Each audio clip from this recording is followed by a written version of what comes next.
What is up, Flyover family, and welcome to today's episode of the Flock Talk Show. We have a bunch of stuff to talk about, so without further ado, let's just fly on into it. So if you're new, like the video, comment how I can improve and things of that nature at any point. Comment, any sort of feedback, or if you agree with what I'm saying, or if you disagree, things of that nature, because that was, in my opinion, that's the one thing I'm struggling with, is getting feedback. So, and also subscribe, if you think it's cool or you get something from it or something like that. Just go ahead and subscribe and hit the naughty bell so you can be in the loop for all the newest Eagles news, rumors, and everything in between. So, that being said, we're going to zoom in on our matchup versus the Green Bay Packers on Sunday at 4:30. First and foremost, offensively, I think it's important to look at the total yards, pass yards, rush yards, points, and third down percentage, and then same thing for defense, due to the fact that it's been the entire season, 17 games, good, bad, and indifference, and we pretty much know the team that we're gonna go up against. So total yards on offense, they're ninth with 378.5. We're fifth with 386.2.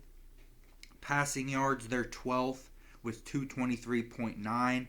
We're 29th with 187.9.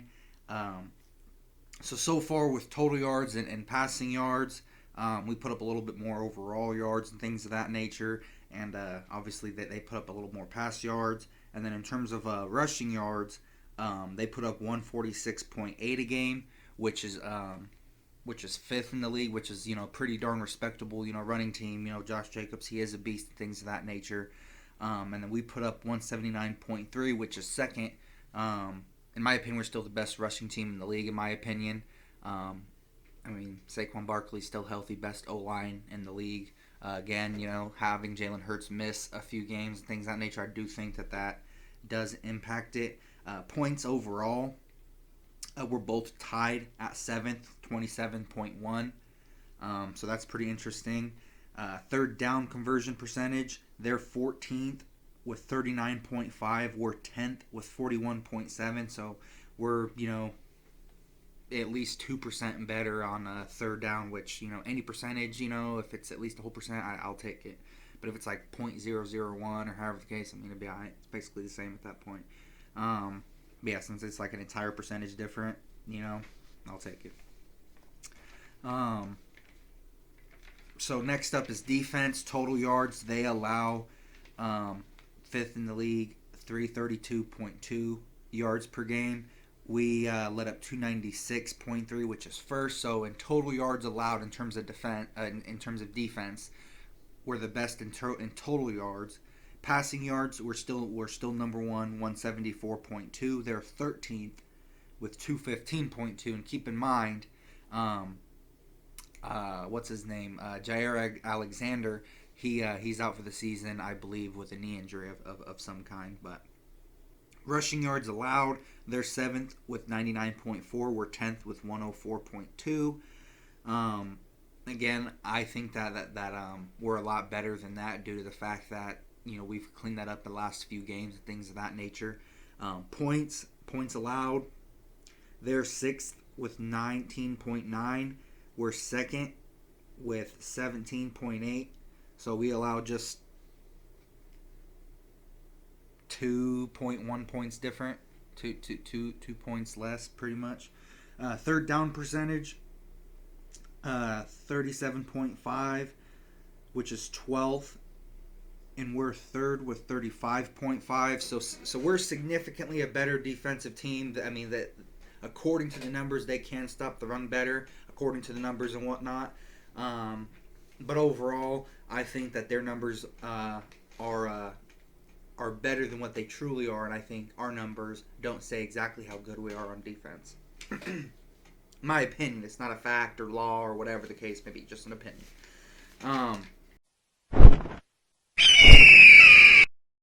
So what happened last time, I think it's important to note because, to an extent, it is the Green Bay Packers. Jordan Love's the starting quarterback. Most of the O-line's still going to be there. Josh Jacobs is still going to play and things of that nature. So I do think that it's worth note of what happened last time. Last time it was in Brazil. Everyone was slipping on both sides. So Packers fans and Eagles fans can both agree that the field conditions were not adequate and things of that nature. So everyone had to play on a garbage field, but even then we still won either way. Barkley had 109 yards, 2 touchdowns. I believe he had 1 receiving touchdown and 1 rushing touchdown. I'm pretty sure. Jalen Hurts, he had a total of 3 turnovers, 1 lost fumble, and 2 interceptions. AJ Brown had a touchdown. I think the defense mainly struggled because it was their first game together. It was Fangio's first game, calling, with those guys and things of that nature. Now he knows, what to call, when to call, and all that. Knows the strengths, weaknesses, etc. But yeah, I definitely think they built up chemistry since then. They led up 163 rushing yards, 260 passing yards, 2 passing touchdowns, and 1 rushing touchdown. So I think it'll be quite a bit different this time.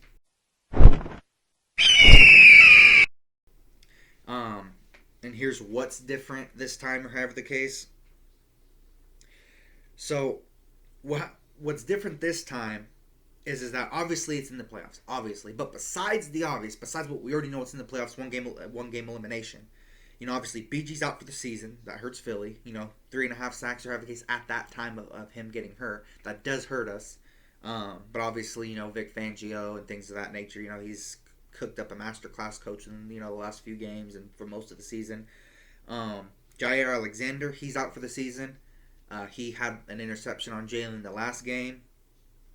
Christian Watson, he's out for the season for Green Bay. Jordan Love's elbow injury, he was seen throwing in practice, so that's an update from last video, or however the case, he was seen throwing. There didn't seem to be a hitch in the throw or any difficulty throwing, or however the case. So either way, I think we got it covered. I'm more worried about Josh Jacobs than I am their passing attack. Not to say they can't, but personally, Quinyon Mitchell, Cooper DeJean, consistently we've had pretty much the best passing defense for the majority of the year. Running defense, off and on, we've had games where it looked leaky at times, things of that nature, but hopefully in the playoffs, they can step it up and things of that nature and clog the lanes and, on the run defensive side, step it up a bit. So Jalen, he is coming off a concussion, or however the case. He was fully cleared and things of that nature. So that's absolutely good to see. As I said in the last video, everyone said he had a great practice. It was good to have him back, etc. So this time we actually have home field advantage. That's another thing that's different this time, or however the case. It's not in Brazil. And clearly, you know what I'm saying, it's not the same team on offense or on defense, or however the case, We've gotten a lot better on defense, and I would say, figuring out when to run situationally, we've gotten better on offense, or however the case, situationally, and then again, figuring out when to run and things of that nature. So, in my opinion, throughout the season, we got better. They've gotten hurt and more inconsistent throughout the year, in my opinion. I'm not an expert. What I say isn't law, or however the case. But yeah. So, next up, we're going to talk about predictions. So, I have a few predictions, or however the case. After a lot of thought, in my opinion, first and foremost, Jalen will throw for 300 yards plus, 3 passing touchdowns, and no turnovers.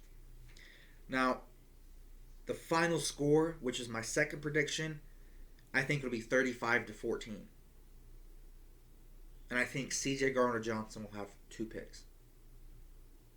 Now, let me explain why. If we're all reasonable, you know what I'm saying, have a heart and are willing to hear people out. Before you say, that's crazy, it's the playoffs, blah, blah, blah, blah, blah, blah, whatever the case may be, just hear me out. Here's why I say that. Our offense is healthier and better than their defense. Our offensive line is better than their defensive line. Our wide receivers are a lot better than their secondary. That's fair to say. That's fair. Saquon, not even mentioning Saquon. He's obviously on the team. He's amazing. He's having a great year. You know what I'm saying? 2,000 yards, 2K say. Heck yeah. Absolutely cool. But I'm just saying, not even including like pretending, you know what I'm saying, however the case may be, our receivers are better than their secondary. Our O-line is better than their D-line. You know what I'm saying? So, and Jalen, he has been cleaning it up and whatnot. He's rested. The last time he had this much rest, he took us to a Super Bowl.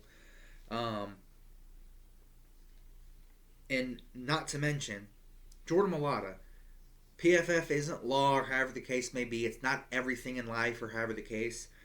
But it does indicate a lot, and it does show if somebody's having a good year. It does have the stats of where they're ranked. So if somebody has 20 interceptions, for example, and that's first in the league, it'll tell them it's first in the league. So using little examples like that, he's the best pass rush blocker. He's the best run blocker. I mean, here's the proof right here. Here's the science, the why, the how, and all that good stuff right there. Um, so I mean, just looking at that, I mean, clearly, I mean, it's not bad to say, or however the case. So, C.J. Gardner-Johnson, he's third in interceptions. That backs up that backs up or however, and obviously in terms of the O line or however the case, Pave the Lane Johnson. I mean, at least top 3 right tackle in the league. At least I don't watch every single team. Oh yeah, I know every single ranking of every single position. The cornerbacks out of 64 at least, out of 100 and something or however the case. This guy's the best. That guy's the best out of 32 teams. No, I watched the NFC East. You know what I'm saying? I watched the NFC. A little bit overall, but mainly just the NFC East because that's our division. And then I watch a little bit overall in the AFC just to see who's doing what and things of that nature. But like I said, C.J. Gardner-Johnson, he's third in interceptions and things of that nature. He has 6 interceptions and 1 pick six. I'm pretty sure in 2 games, in 2 separate games, he's had 2 interceptions in 1 game. So he's an interception specialist. Just giving credit where it's due. In the beginning of the season, he gave up touchdowns and coverage. Okay, fine. That's true. I gave him flack for it too, or however the case, but he has cleaned it up, you know what I'm saying, through the course of the season. He has, improved in things of that nature. And I'd rather him be too passionate than not be passionate enough, or however the case, and be too intense than not intense enough. So, I mean, it's more than possible that he can have 2 interceptions. I mean, it's clutch, things of that nature. He's the energy guy, the Energizer Bunny, and things of that nature. More than possible. Milton, and then Milton Williams, obviously, he's 19th in pressures. He's making like what, 5 to 7 million a year, something like that, if not less. And he has 40 pressures. You know what I'm saying? So considering his role, he's a pressure specialist. He doesn't get as much snaps as Jalen Carter. He doesn't get as much snaps as Bond or however the case. He's a rotational piece as of right now. He makes good plays and things of that nature, but essentially. He's the role player right now. So, continuing on. Obviously, I got to mention this guy, Zach Bond. He's top 5 in I'll just list the categories and things of that nature, and then I'll do the math as we go along. So, and again, comment down below, or however the case, who you guys would add, or however the case in terms of the here's why. If you guys think it's going to be a dominant game, just comment down below. Any sort of suggestions or any sort of feedback or anything like that. But in solo tackles, Zach Bond is second in the entire NFL, like for his position, obviously, 111. First in forced fumbles with 5. First in stops with 69. 6th in sacks with 4. Best coverage linebacker. He's the 2nd overall best linebacker, and he's 10th in pressures. I mean, has to mean something compared to whenever I said in previous videos, he's gonna be more than special teams. Fangio, all that explosiveness, him being able to get picks with limited snaps and things of that nature. Fangio, he may have seen something, and obviously, I was one of the few that called as well. You can I'll try to find it or however the case, but he has 16 pressures. He's a linebacker.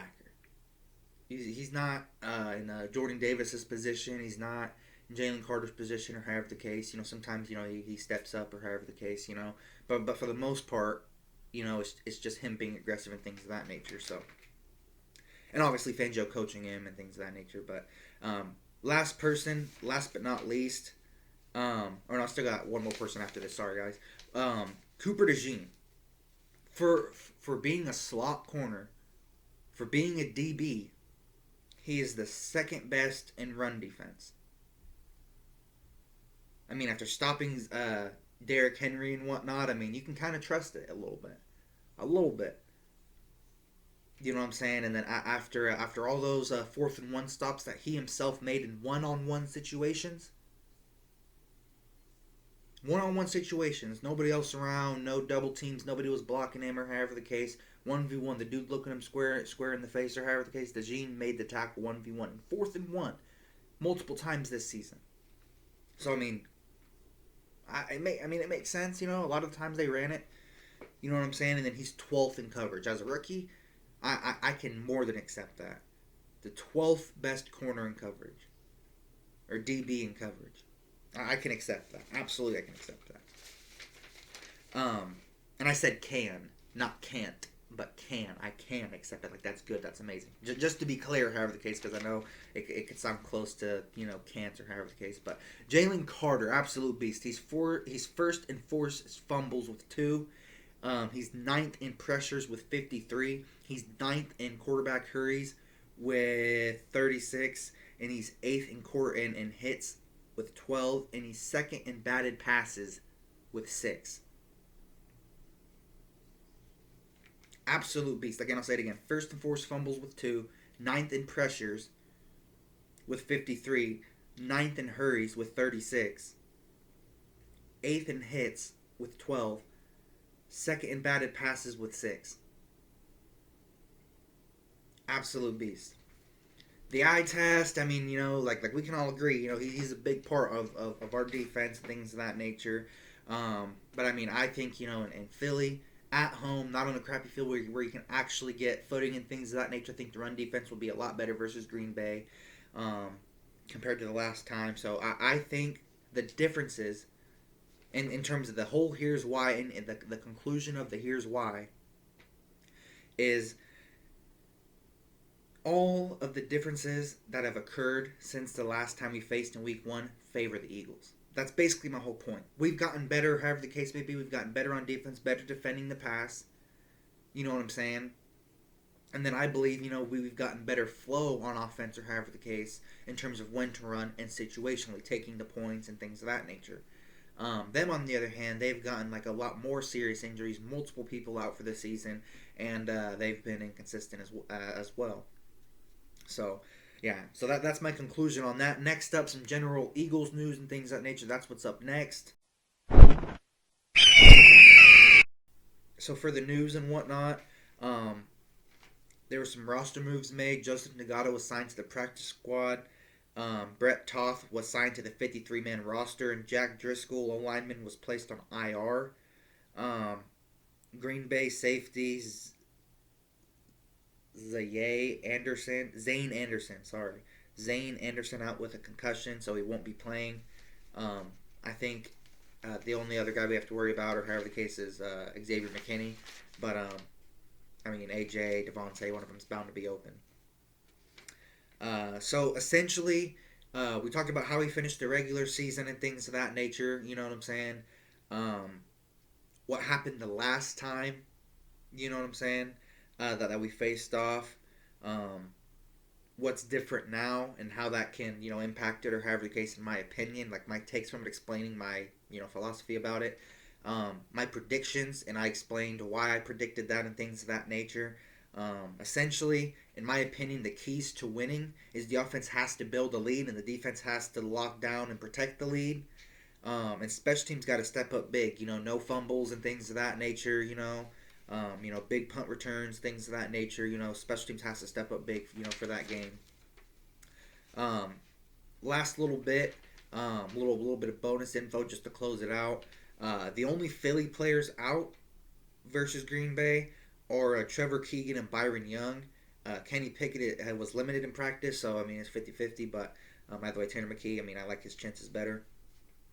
Jalen Hurts, he has not thrown an interception since week 4, and he's only had one since week 3. Just saying, I think that does matter. Saquon will make $500K for being All-Pro this season. Absolutely deserves it. Deserves every penny. AJ, he's only played 13 games this season and whatnot. He missed like 4 or 5, something like that. 13 plus 4 is 17. But anyways, in 13 games, he has 7 touchdowns and 1,079 yards. At least he has 1,000 yards. On the bright side, if it was like 800 yards or like 900, then, but the fact he at least has 1,000, there's something to, and it was off of like 93 receptions, I'm pretty sure. But last thing, Kellen Moore and Nick Sirianni, they have to step up big time or however the case game plan like now, you know what I'm saying? Like go like full try hard, try to coach for their job. I mean, I know they're not at risk. I know they're good or however the case. Kellen's more than welcome to stay. I'm pretty sure. I can't read Howie Roseman's mind and whatnot. I can't read his mind, but I'm pretty sure he's more than welcome to come back and things of that nature. But yeah, if I were them, I would coach as if and game plan as if I'm coaching for my career. Like that's how I would approach it or however the case. Each and every game, like like gotta win, must win or however the case. Even more so than it being a playoff game or however the case. But thank you guys so much for watching. I've tried to be your gracious host, Philly Flyover, and things of that nature. Hope you guys enjoyed today's episode of the Flock Talk Show. Your latest source of news and rumors and whatnot, or however the case, of all things Eagles and all things Philadelphia and things of that nature. I'm working on expanding and things of that nature, having other channels and things of that nature. But yeah, thank you guys so much for watching. Like I said, really do appreciate it. God bless. All feedback is welcome and appreciated. Yeah, I think that's all for today. God bless. Philly out. Peace.